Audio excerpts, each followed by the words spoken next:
Hey, and welcome to the Ambitious Bookkeeper Podcast. I'm Serena Shoup. I am a CPA and mom of three, and I'm running a virtual bookkeeping business mostly from my home. You're in the right place if you're a bookkeeper, accountant, or an accounting student, and you know that your purpose is bigger than sitting in a cubicle. If you're ready to learn some actionable tips and strategies to help you start and grow a bookkeeping or accounting business, I hope you stick around. Right. Welcome back to the Ambitious Bookkeeper Podcast. Today is another special on-air strategy session with Clarice. So if you would like to introduce yourself, what type of clients you help, how many clients you have, all that good stuff, we'd love to hear it. Sure. Again, my name is Clarice Williams. I'm with Webb's Tax Preparation and Bookkeeping Services. Still a small business. I just got started in 2021, although I've been in the accounting field for over a decade with the government. So there has been some learning hurdles, I guess you can say, when you're coming from the compliance side over to helping people stay compliant. Right now, we have about 20 bookkeeping clients, and they do range from business consultants to nonprofits. And then my tax clients is a whole nother thing. So that's pretty much it about me. Awesome. So the first question is, how long have you been in business? And you answered 1 to 3 years. Mm-hmm. What is your biggest struggle right now in your business? And you answered strengthening your CFO services and obtaining leads. Mm-hmm. And as for a hope to get out of the call, establishing a standard procedure to help my clients truly use the information I provide them during our quarterly bookkeeping review sessions to be better business owners. So yeah. So if you want to take it in that direction, we can, or whatever is top of mind for you today, since it's been a while since you scheduled that call. So yes, when you said that, I was like, well, yeah, I did want to know some of that. So depending on our time allotment, maybe we can squeeze a little bit of both in. Yeah. But just starting with originally what's one of my focus for today, I'm actually doing a diagnostic review, and I just want to say your training is awesome. It just really helped keep everything in focus, and it helps me show my bookkeepers too, like, hey, this is how we're going to do it. This is the flow or the process that we're going to follow. Yeah. So right now I'm dealing with a company who has 10 accounts connected. Some of them are active, and the ones that are active, they have not been reconciled since 2020, 2021. Right. So interestingly enough, though, when I did some reports, some of the numbers did match up to today's current date. There have been some things going on, but there hasn't been any reconciliations since last year up until now. Now they are current on a tax return. So, up until 2021, I guess I would just push that to the side and then try to focus on 2022 and then get them caught up for this year. But I guess what would your advice be in situations like that, where when another business, they've been doing it on their own, they may not, I know they don't really understand what true reconciliation is, what true bookkeeping is. Would you offer to still clean up anything in a prior year, or just start with the most recent unfiled tax year?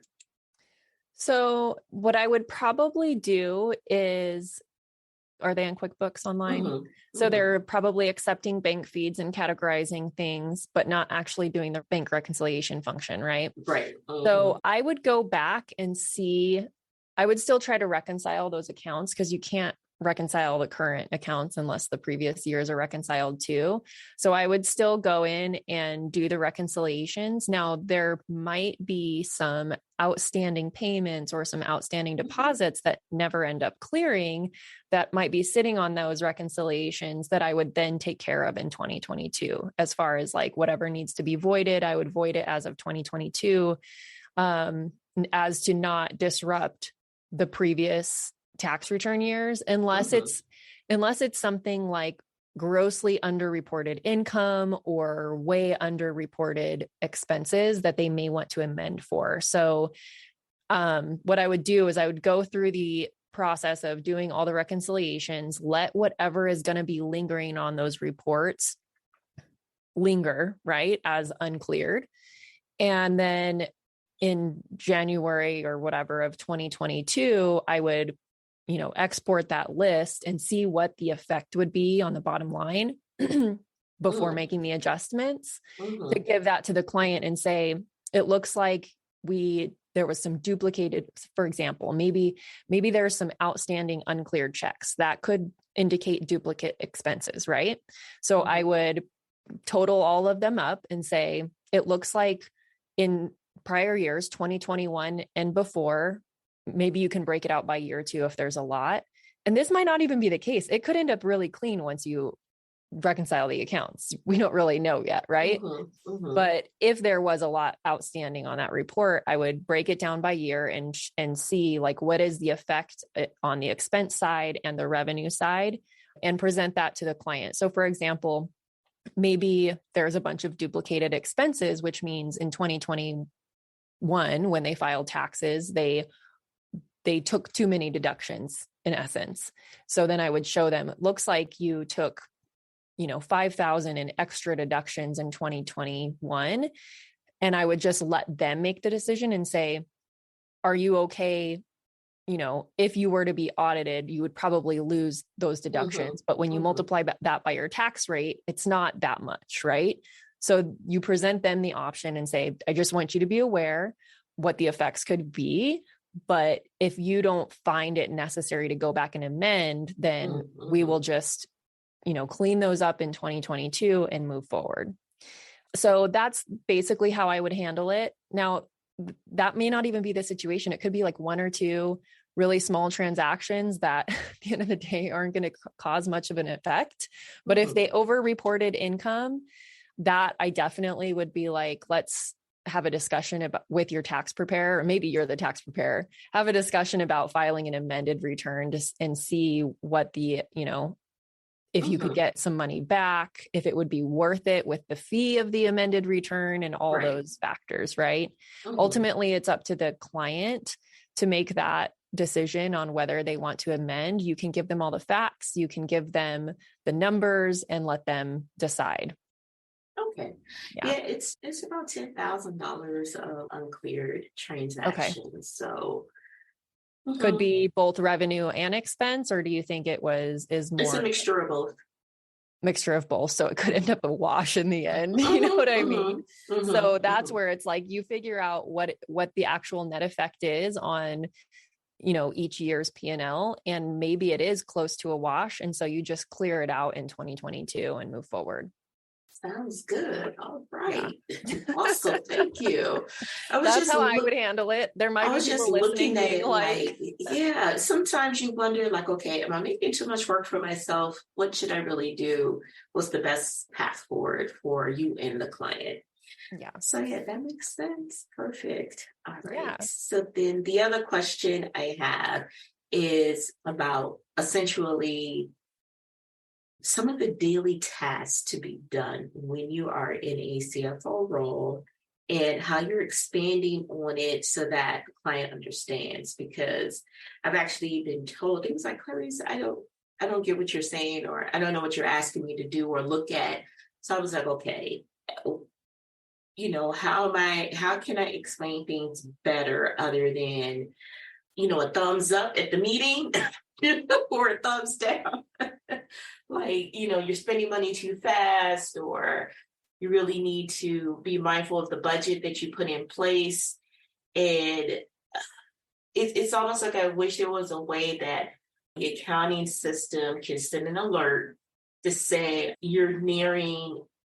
So one of my clients, they get funding or grant awards, and, there's a certain amount that they are supposed to put activities towards based on the amount that they receive. Yeah. And sometimes that money goes so quickly. And it's like, I wish there was a way other than me looking at it daily, to say, hey, you're really reaching your limit here. Because a bank account can send out alerts, but it's not specific to it's just telling you about the whole bank account, not about what's going out specifically. So yeah. yeah. Yeah. I'm sure there's some tool out there that does this because I know it exists in the personal finance realm. Like for instance, I used to use Mint for my personal budget, but now it's called Rocket something. It used to be Truebill, but I get email alerts every week of like where I stand against my budget and like how much I spent this week versus the same time last month and things like that. So it's like, there's gotta be something like that, especially in the nonprofit sector. But yeah, short of you doing that daily, maybe is the budget loaded into QuickBooks? Okay. So is it something that have they engaged you to do bookkeeping weekly or monthly, or what's the status on that? Like your frequency? So I did propose increasing my hours so I can keep track more, but they want me to only come in monthly, I guess, in a sense. And that's the other thing I'm trying to really, I guess, get some of my clients to understand that it's not a quick, whatever they think it is, it's not. Right. Yeah, it's always more. And same for us. Like we always underestimate the amount of work certain things are going to be too. So yeah, ultimately, like they either have the budget for you to be able to come in and do that and offer that support, or they don't. So it's kind of having the discussion with them on how important do they feel. Like this is how I would approach the client. Client, like you have this grant award that you are supposed to allocate a certain amount of money to every whatever time period, right? And what I've noticed happening is that you guys blow through the money very quickly and it's concerning. So we need to come up with a solution to help you manage that better. And the one solution would be for me to do weekly bookkeeping and let you know when it's done so you can go in and run your budget report in QuickBooks and see where you're tracking against it. Or the other solution is for me to do all of that for you and alert you. One of them is going to be much more expensive, but the other one, like either way, they need to have the visibility. So that's kind of how I would approach it and let them know, like, I can do the bookkeeping weekly. It's going to increase my fee slightly, but not as much as if I'm running those reports for you and giving you the alerts. So you let me know which you prefer, or if you have no concerns about using up the money too quickly and getting into a pickle, then that's okay. We don't have to even go there. But likely they're going to be like, yeah, it is an issue and we don't want to get in trouble and overspend or use up all the money in areas we're not supposed to. So yeah, that is perfect. I did bring it up. I said, originally I thought this was going to take about 10 hours a month, but it's looking closer to 40.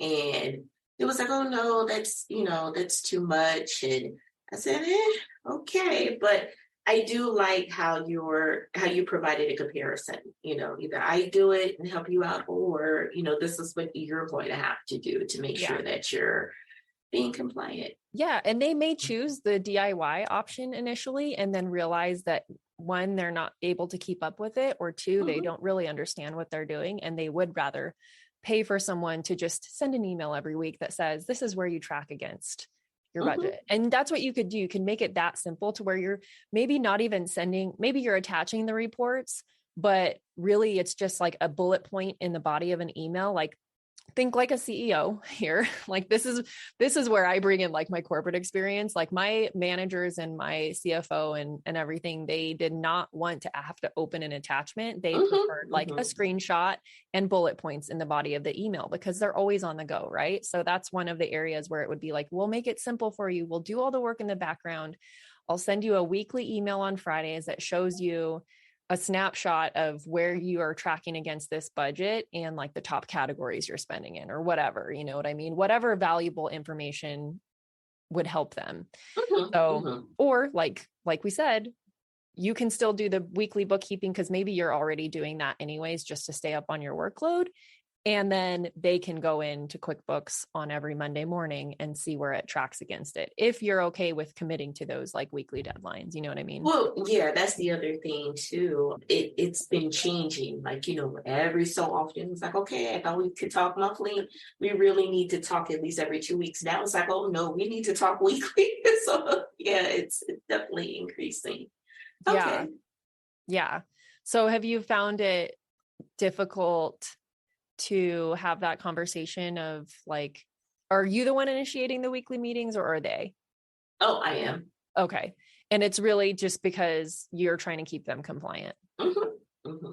And are they appreciative of that? Do they understand the value in that? Oh, yeah. I mean, Okay. well, they understand what I'm doing. I think it's the cost that makes people pause. And that's when I wonder if I'm really proving my value. So maybe that's why I do try to give more than enough information, but it doesn't help if they get overwhelmed, don't look at it, don't understand it. And then, and so right now, that's what I'm trying to do is find that balance of showing you why I charge the way that I do. And then you also see that, it's needed.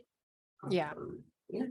Yeah. Have you had the discussion with the client on like what kind of information they want to see it and maybe how they want to see it? That way you're not doing stuff that nobody's looking at and maybe doing like a Loom video or something instead of a meeting.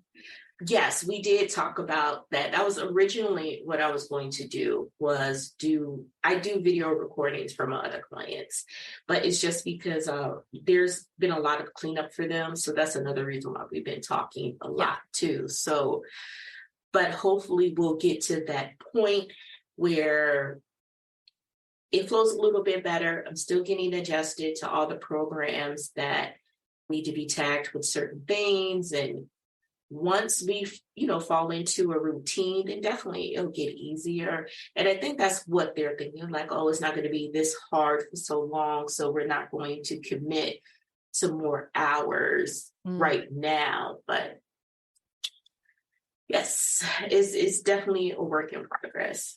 Yeah. It's also helpful to have the discussion of like, during this period of cleanup, I do need your extra time and attention. But if we can get a good process in place where they are keeping up with what they need to on their end, then it would definitely cut your hours back if they can do certain things on the front end. So as long as they're willing to continue to pay the extra hours currently, like while it's actually, really needed, then I can understand their perspective on that. Yeah. So, well, was that helpful? Do you have any other questions around that? Not that I can think of right now. I just really appreciate the time that you took to chat with me about this because I think I know the direction I'm headed right now. Okay. Keep me posted. I want to know how it goes. It's difficult to have these conversations with clients, but I think in the end, they'll respect you more for being able to have the difficult conversation. And ultimately, like they get to decide whether or not they take the advice of us or not, right? That's always the difficult part. You know what? I did have something else I wanted to chat with you about, but I wasn't sure if I should just post it in the group or not. But so where I'm at in Virginia, I am certified as a small woman-owned business. And recently or currently, there's a contract out for those who are experienced with QuickBooks and different projects similar to nonprofits. And so I guess my question would be if I am looking for other people who could possibly help me with a contract like this, where would you go? Like, what's your go-to when you have a big project that might be coming up and you're looking for additional resources or support? Yeah. Do you currently have anyone working for you right now on your team? Okay. I would go there first to see what their capacity is. We'll be back after a quick break. This episode of the Ambitious Bookkeeper Podcast is sponsored by my brand new free training, The Ultimate Guide to Creating a Profitable Bookkeeping Business. In just 1 hour, you will learn 3 keys to creating and launching a profitable bookkeeping business. We will map out your path to creating a bookkeeping or accounting business that keeps you in control of your time, priorities, and expertise. From someone who built a 6-figure firm on part-time hours. That's right, you can stay in control of your time, keep family as your priority, and serve your clients well. It just takes a little strategy up front, and I'm going to help you with that during this free training. So head over to the show notes to sign up now for the next training and find out how you can choose the work you do, kick imposter syndrome to the curb, use tech to be super efficient, which all leads to a profitable business. Just head on over to ambitiousbookkeeper.com/training, and I will see you there.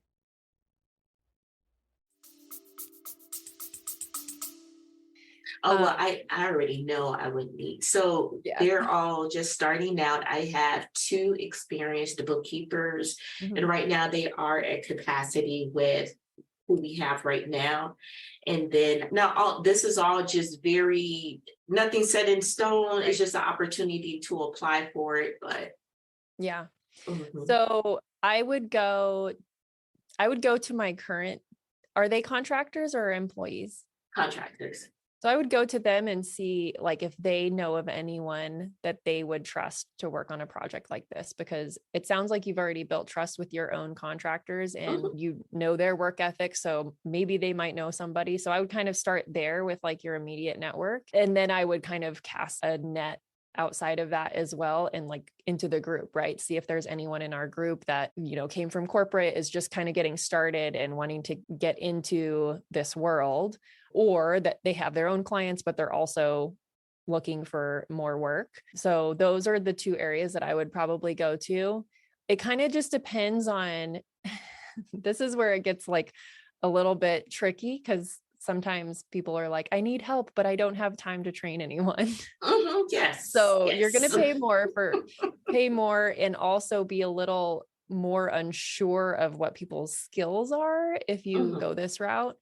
So it's kind of like, would it be easier to bring on a more junior bookkeeper and have one of your current team members offload some of their really easy stuff and have one of your current team members who you really trust and know their skill level to take on this new project? That is a great idea. Wow. Like a backfilling situation. Yeah. You're oh, wow. Okay. You're absolutely right. Right. Because like I said, I have 2 really experienced ones and then 2 who are, newer. And actually, we can definitely use this time to get them acclimated with the clients that we already have, kind of push that, like you said, some of the easier ones off to them. And that's great. Yes, you're right. Or even just some of the easier tasks. It doesn't have to be the entire client. It could just be like, log into all of our clients and do bank feeds. Yeah. That's what I was thinking about too. So what I have them started off doing is more like the admin stuff. Make sure the client gets us everything that we're requesting. If they don't know how to connect their bank account, get on the call with them, show them how. So that's pretty much a part of what they do. But okay, see, I'm happy now. Thank you. You're welcome. This is why these conversations are like, that's why we need to have these conversations and be able to kind of like talk things through, because you never know, like there's always going to be something you didn't think of. And so that's where it's so nice to have the community and be able to have these types of conversations. So what else you got for me? We've still got a little bit of time. Wow. Well, I think I tried to make it short and sweet because I know I have a lot on my plate. This tax season it's been a lot so far. What I've been finding out is that, and it could be because of social media, but you have so many influencers out there now giving out all this advice, and some of it works, some of it doesn't. And then you get the clients who are saying, well, why can't you do this for me? Why can't you eliminate all of my tax liability? It's like, it don't work like that. The world works. That is not how it works. So let me see. Is there anything else? Nothing that I can think of right now. The only thing I really want to do is try to finish this diagnostic review that I'm doing. trying to get through it. And I actually have 2 that I have to get through. So yeah, nothing else at the moment. Was there anything you wanted to ask me that I may not be thinking about, or? I don't think so. Just Okay. what I would encourage you to do as soon as we get off this call is kind of jot down your takeaways and maybe prioritize, like, or even kind of like formulate the conversation that it's totally okay to write these out. Like, this is how I have difficult conversations. I write out what I want to say and look and say it out loud and see if it does this sound right?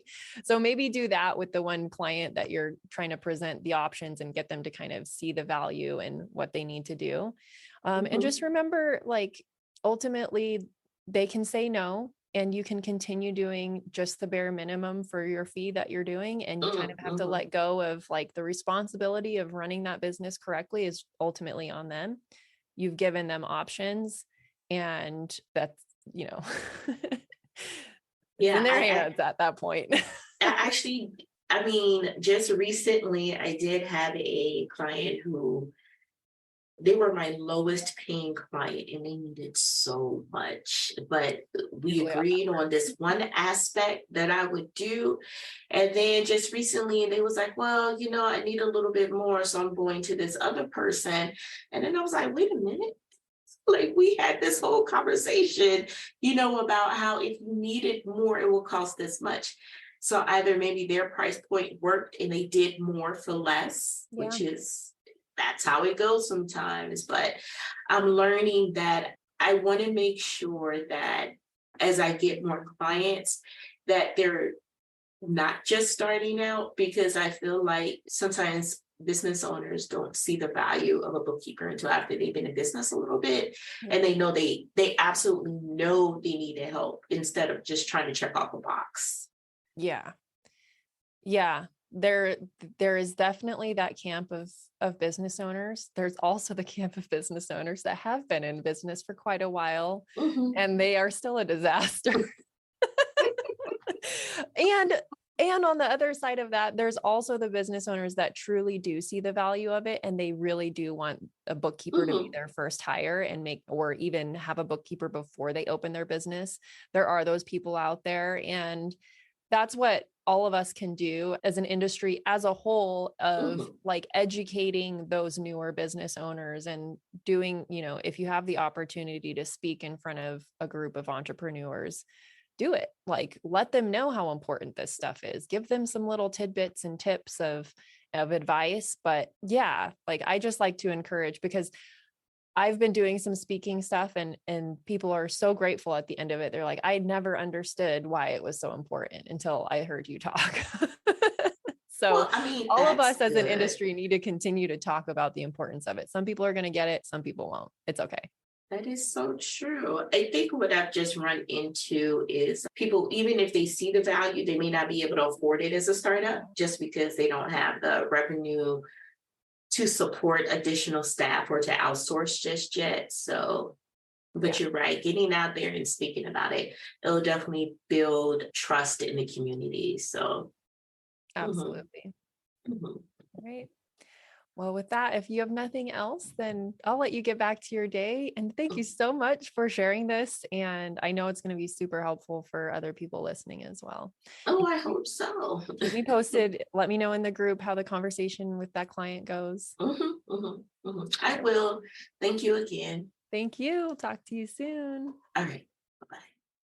Thank you to everyone who helps make this podcast possible. Content and interviews are produced by me, Serena Shu. Our intro and outro music is written and performed by my brother, Ian Gilliam. Editing is also by Ian using his awesome sound engineering skills along with Descript software. Hosting and publishing is by Buzzsprout, and you can check out the show notes for links to all of these amazing resources and resources mentioned in the episode.